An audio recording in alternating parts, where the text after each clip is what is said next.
시청자 여러분 안녕하십니까? BTV 주간 종합 뉴스 시작합니다. 인천시 교육청이 추진하는 전자칠판 보급 사업과 관련해 비리 의혹이 제기돼 논란이 일고 있는데요. 인천시의회 교육위원회가 교육청을 상대로 긴급 현안 질의를 진행했습니다.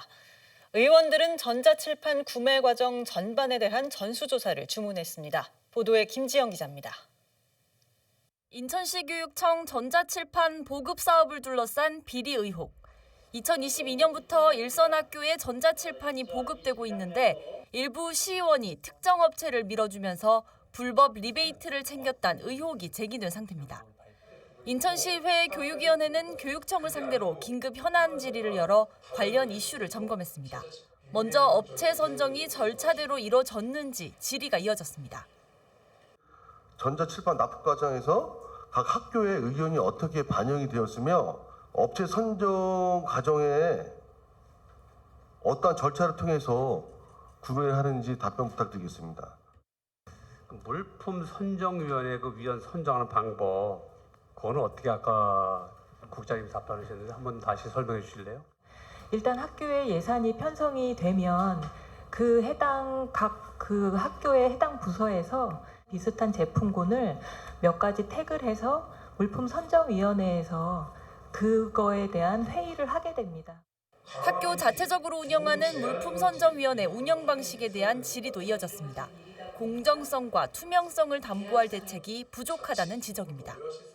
제가 봤을 땐 가격 차이가 거의 없거든요. 그리고 모델도 똑같은 모델입니다. 그런데 이사는 76%에서 30%로 뚝 떨어졌어요. 23년도에. 반대로 T사, 이자까지 0.6%, 2.6%. 거의 점유율 없던 곳은 갑자기 27%까지 올라갑니다. 물품 선정위원회가 제대로 진행됐을까라는 거를 고민하게 되고 의심하게 된다는 거죠. 학교 물품선정위원회 운영 기준을 더욱 강화해야 한다는 지적도 나왔습니다.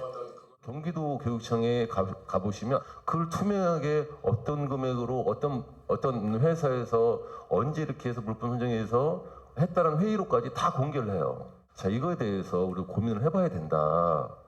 전자칠판 보급을 둘러싼 비리 의혹은 수사를 통해 밝혀야 한다는 목소리도 나오고 있습니다. 앞서 인천경실련은 논평을 내고 수사당국은 인천시 교육청의 전자칠판 확대 보급 사업과 관련한 불법 리베이트 수수 의혹을 즉각 수사하라고 촉구했습니다. BTV 뉴스 김지영입니다. 수도권 매립지 종료 문제를 두고 지자체와 시민단체, 전문가는 각기 다른 해법을 제시하고 있습니다.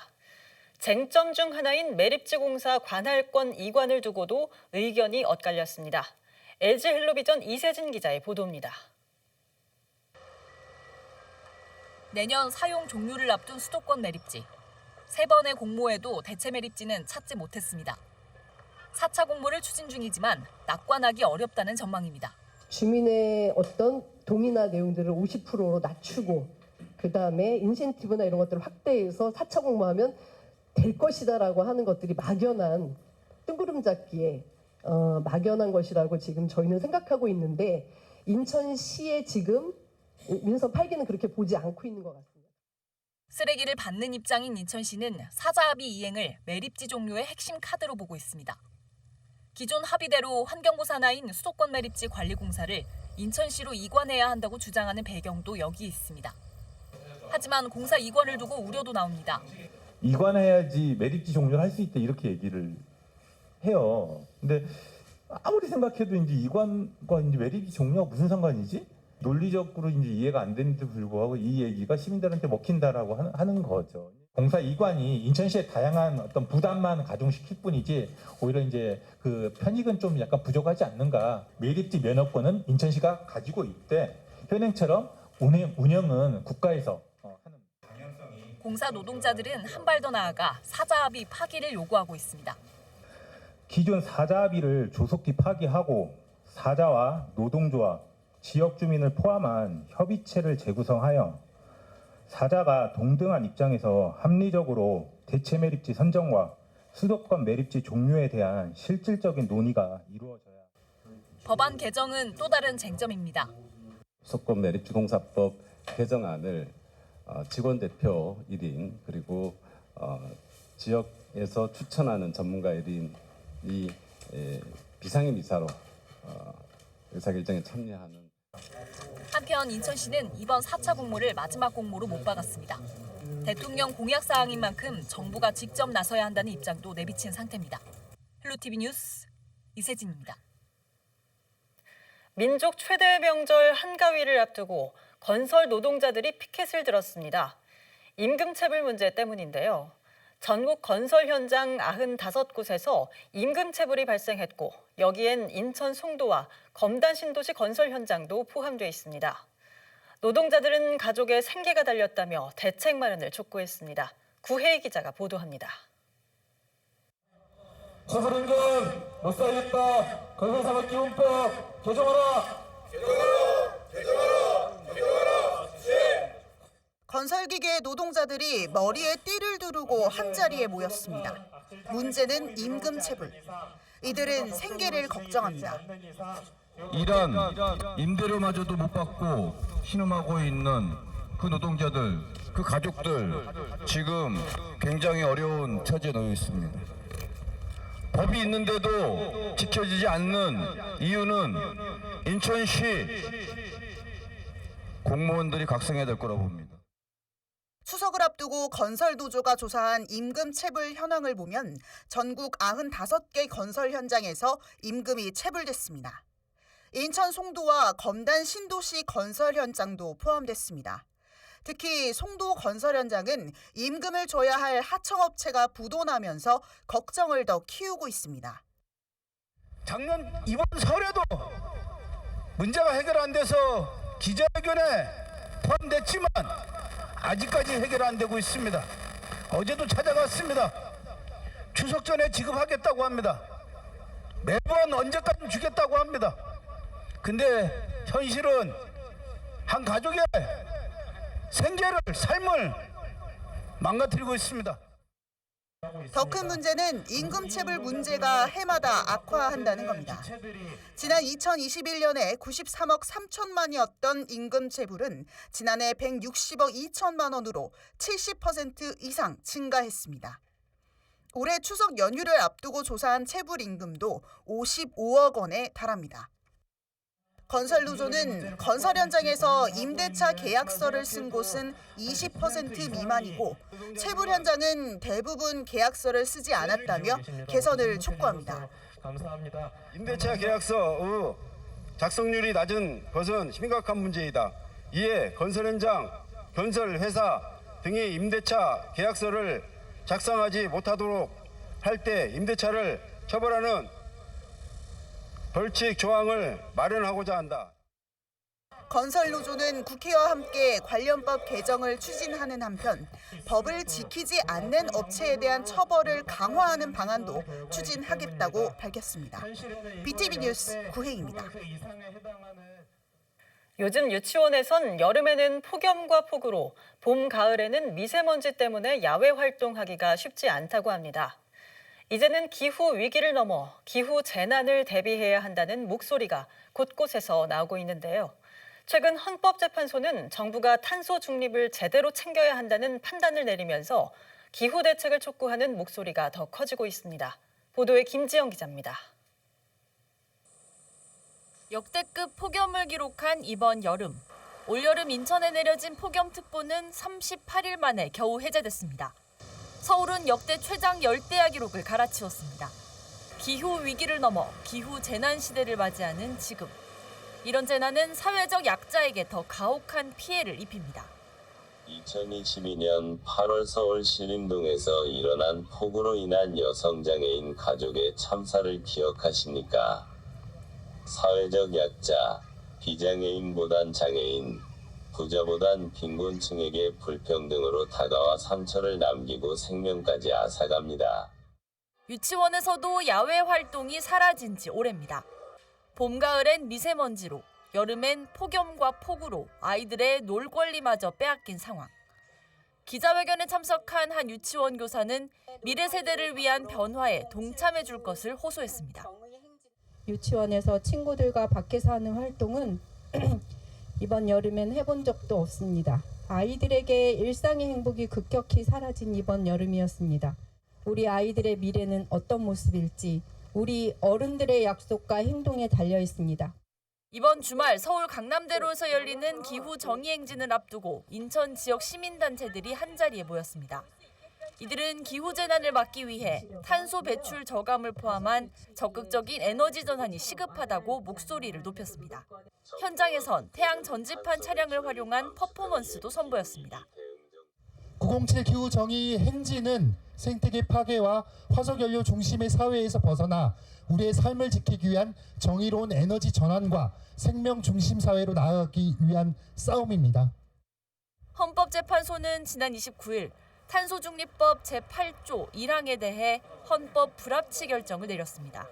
헌재는 정부가 2031년부터 2049년 사이에 탄소 배출 감축 목표를 정하지 않은 건 헌법에 어긋난다며 대체 입법을 마련하라고 명령했습니다. 이런 가운데 열리는 이번 기후 정의 행진은 정부와 국회의 기후위기 대응 의무를 촉구하는 시민들의 목소리가 더욱 높아질 것으로 보입니다. BTV 뉴스 김지연입니다.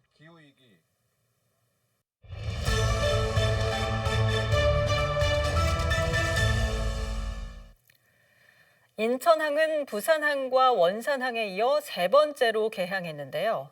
특히 중구 항동과 북성동 일대에 조성한 내항은 인천항의 뿌리라고 할 수 있습니다. 내항은 개항 이후 수도권을 대표하는 항만으로 또 국제무역의 중심지로 성장했는데요. 하지만 송도 신항 등의 개발로 항구로서의 역할이 축소되면서 새로운 변화를 꾀하고 있습니다. 친수 공간을 조성해 시민들에게 개방하고 해양 복합 문화 공간으로 재탄생시키겠다는 구상인데요. 오늘은 개발의 속도를 내며 새로운 미래를 준비하고 있는 내항을 짚어봅니다. 먼저 이정윤 기자의 보도입니다. 인천항의 상징이자 한국과 세계를 잇는 해상물류의 관문 역할을 한 내항. 먼저 내항의 역사부터 살펴볼까요? 인천 내항은 1911년부터 이 동양에선 보기 드문 근대식 관문이 건설되기 시작했습니다. 인천 앞바다는 조수간만의 차이가 최대 10m에 달하는데요. 이 물때와 상관없이 24시간 일정한 수심을 유지할 수 있는 관문식 부두가 필요했기 때문이죠. 1911년부터 시작한 이 관문 건설은 7년 뒤인 1918년에 준공돼 그해 10월 처음으로 기선이 입항합니다. 이후 물동량이 크게 증가하면서 1966년부터는 내항을 전면 도크화하는 사업이 추진되는데요. 그리고 박정희 정부 때인 1974년에 준공돼 현재의 관문인 제2관문이 설치되면서 최대 5만 톤급 선박을 수용할 수 있게 됐고 우리나라 최초의 컨테이너 전용 부두도 만들어졌습니다. 또 1981년부터 내항 확장 공사가 추진이 되면서 자동차와 양곡, 자파부두 등 총 8개 부두를 모두 갖춘 내항이 2004년에 드디어 완성되는데요. 이 수도권에 필요한 각종 원부자재를 수입하고 생산품을 수출하는 전진기지로 그 역할을 톡톡히 하게 됩니다. 하지만 이후 신항과 남항, 북항 등 새로운 항만이 개장하고 이 선박도 대형화되면서 내항의 경쟁력은 떨어지게 됐는데요. 이 때문에 내항 기능을 조정하고 이 일대를 새롭게 변화시키기 위한 재개발 사업을 추진하게 됩니다. 인천시는 내항 개방을 시작으로 재개발 사업에 속도를 내고 있는데요. 이 140년 만에 시민품으로 돌아온 내항의 모습은 어떤지 취재했습니다. 인천 내항에 조성된 해양 복합문화시설 상상 플랫폼입니다. 안으로 들어가자 대형 미디어 아트와 플로어 디자인이 눈에 띕니다. 이곳에는 몰입형 미디어 아트 전시관도 들어섰습니다. 문화예술 전시부터 트렌디한 라이프 스타일까지 다양한 장르의 콘텐츠를 만날 수 있습니다. 원래 이곳은 1978년에 지어진 아시아 최대 규모의 곡물 창고였습니다. 폐창고로 방치되다 복합 문화 공간으로 재탄생한 겁니다. 전시도 하고 프리마켓도 하고 하니까 와보니까 너무 좋더라고요. 배도 가까이서 보고 월미도 이렇게 가는 길이고 더 좋아서 오늘도 일부러 한번 또 얘가 관람할 거 있다 그래서 모나리자 본다 그래서 애기가 그래서. 일반인 출입이 엄격히 제한되는 항만 시설. 지난 2016년 내양 8부도 5만 제곱미터 부지가 보안구역에서 해제됐지만 주차장으로만 활용됐습니다. 이후 2만여 제곱미터가 추가로 개방되자 인천시는 친수 공간을 만들었습니다.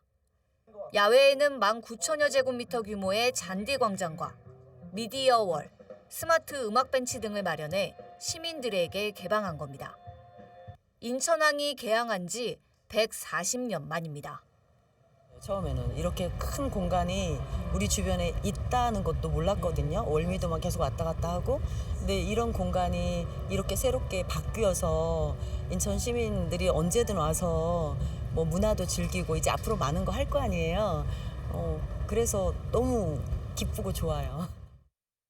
새로운 문화공간으로 탈바꿈한 인천 내양.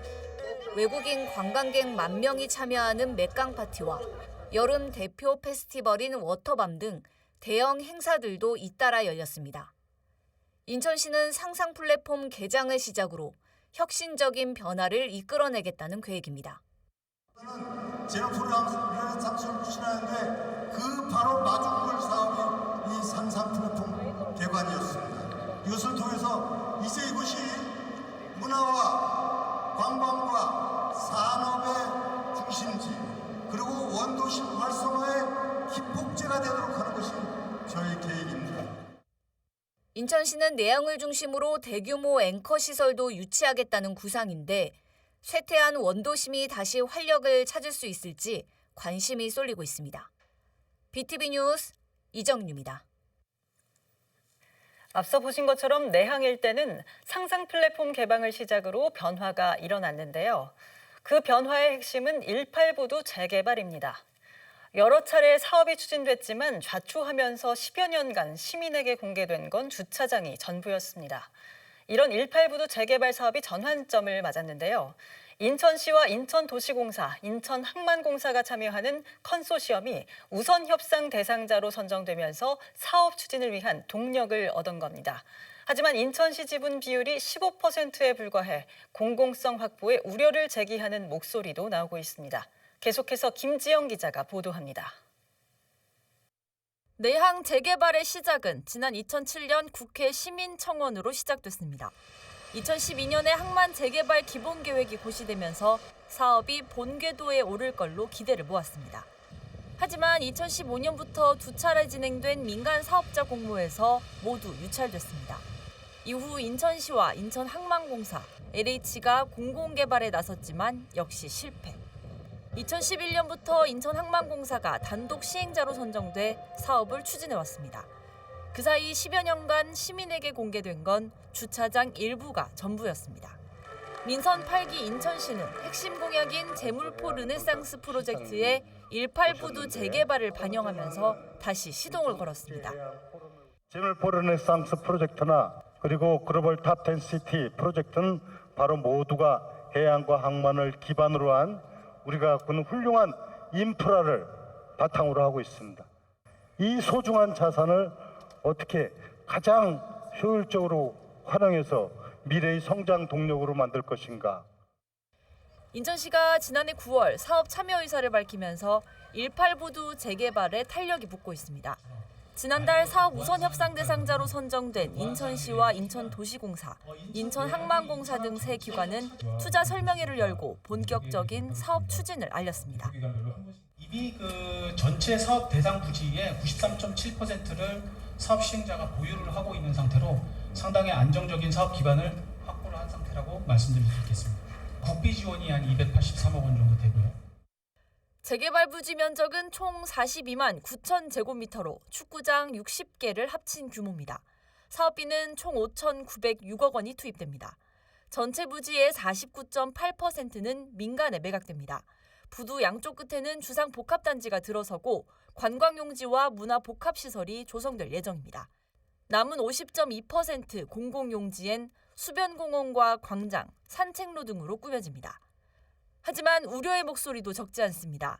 내양 재개발 사업을 위한 컨소시엄 설립 당시 지분 비율은 인천항만공사 70%, 인천시와 인천도시공사는 각각 15%를 보유하고 있습니다. 이를 두고 일부 시민사회와 항만업계에선 공공성 확보를 위해선 인천시 지분율을 높여야 한다는 지적이 나오는 상황. 항만 부지를 민간에 매각할 경우 부두 활용에 영향을 줄 수 있다는 우려도 제기됩니다. 민간한테 부두의 일부를 매각을 하게 되면은 그쪽에 활용에 문제가 생겨요. 인천시가 50 이런 식으로 지분율이 좀 변경돼서 의사결정 구조가 우선은 좀 균등하게 이루어져서 충분히 지역사회의 의견이 반영되는 그런 구조였습니다. 이때 인천시는 항만 재개발은 사업 목적부터 이익을 보는 사업이 아니라면서 공공용지 비율이 50% 넘게 투입되는 만큼 공공성 확보에는 문제가 없다고 설명했습니다. 10년 넘게 지지부진하다 이제 막 첫 발을 뗀 내항 18부두 재개발 사업. 인천시는 올해 말 사업 시행자 지정과 내년 실시계획 승인 절차를 진행한 뒤 2025년 말엔 본격적인 공사를 시작한다는 구상입니다. BTV 뉴스 김지영입니다.